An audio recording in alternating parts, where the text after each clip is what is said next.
Mi nombre es Emilio Luna Torres.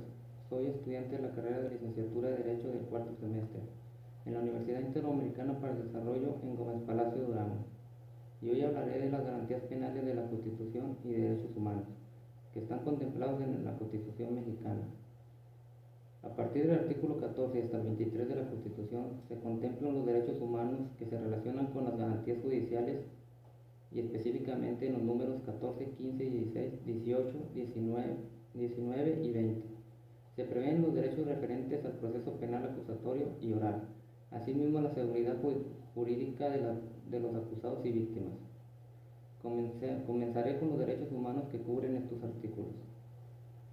El artículo 14, la ley no retroactiva, esto es que no será aplicada al pasado, sino que solo se aplicará durante su vigencia. Ejemplo, depósitos más de 15,000 pesos al mes deben de pagar un impuesto de 3%, pero a la ley no afecta a los que depositaron esta cantidad ante la ley.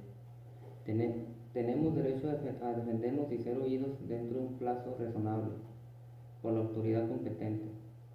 En un juicio se debe cumplir las formalidades de procedimiento y se debe aplicar la ley en materia penal. El artículo 15 nos dice que México no entregará a un país que lo solicite a una persona por ser persecución de hechos políticos ni a las personas que fue esclavo en otro país y que se ha solicitado a su extradición, ya que entrando al territorio mexicano pierde el estado de esclavitud. Ejemplo, Evo Morales, presidente de Bolivia. México otorgó el asilo político al presidente de Bolivia, considerando perseguido un motivo de delitos de carácter político.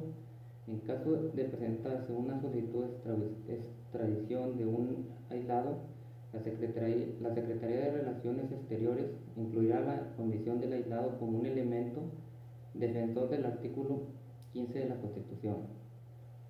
Artículo 16. Nos indica que no cualquiera puede molestarnos, si solo una autoridad del Estado, y que esta facultad de la materia, que el acto de la autoridad debe presentarse por escrito la atribución que la ley otorga a autoridades de materialización hasta que se haga por escrito. Por ejemplo, un policía no puede detener a una persona si la encuentra en un acto sexual dentro de su coche, de su propiedad, sino una orden judicial. Podemos detenerlo como falta a la moral y perturbación del orden público. ¿Qué tal que si hay niños viendo? En caso de flagrante delito que cualquiera persona pueda aprehender al delincuente y a sus cómplices, poniéndolos sin demora a disposición de la autoridad inmediata. Por otra parte, sin problema alguno, podrás interrumpir sus actos sexuales, pero no podrás remitirlo pues para eso deberá haber una denuncia correspondiente de una persona civil, pero tal cual la autoridad que esté en caso de una policía no podrá, pues es ilegal si no hay una denuncia correspondiente. Por otro lado, entonces toda la violación de las leyes, reglamento de un mandamiento escrito por la autoridad, dependiendo una competencia, puede ser el reglamento de tránsito para lo de vialidad, un buen gobierno para policías, etc. Derecho a no ser privado de la libertad personal, sino es por las causas y las condiciones previstas de la ley. Fragancia. Artículo 17. Los particulares deben de acudirse ante autoridades específicas, los tribunales, para solicitar que se haga justicia. El segundo párrafo del artículo 17 impone el estado de creación de tribunales que se encuentren siempre expeditos para impartir justicia. El servicio debe ser gratuito, pues el acceso a la justicia no debe excluir a personas con escasos recursos económicos. Además, no podrá aplicarse una sanción penal por el incurrimiento de una deuda civil, de fraude o la expedición de un cheque sin fondo original. La pena de prisión no por deuda de dinero, sino por la conducta encaminada a procurarse una cosa mediante engaños.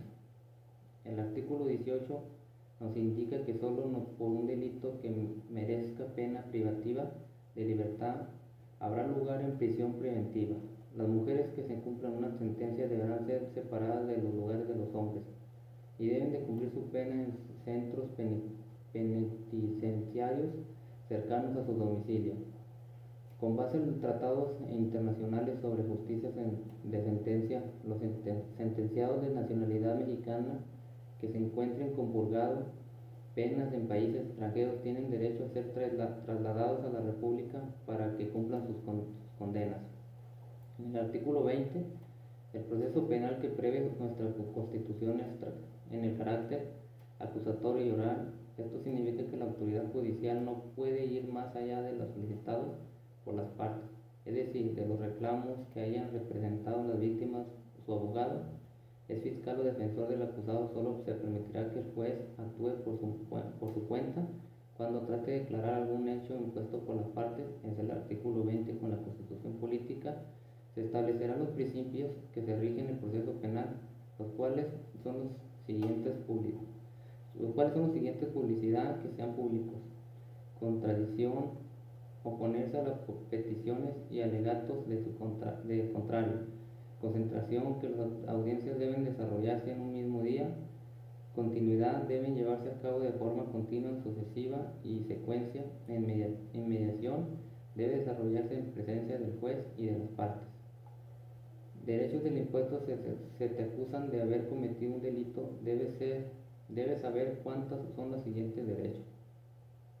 Que se respete tu presunción de inocencia. Esto quiere decir que el inocente hasta que se demuestre lo contrario, por lo cual solo podrá ser señalado como responsable de un delito hasta la conclusión del juicio mediante la sentencia que dicte el juez.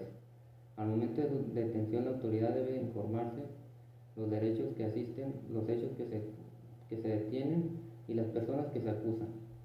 Derechos de la víctima ofendido. El proceso penal tiene como objetivo declaraciones de los hechos, proteger a la víctima y buscar que el delito no se quede impune.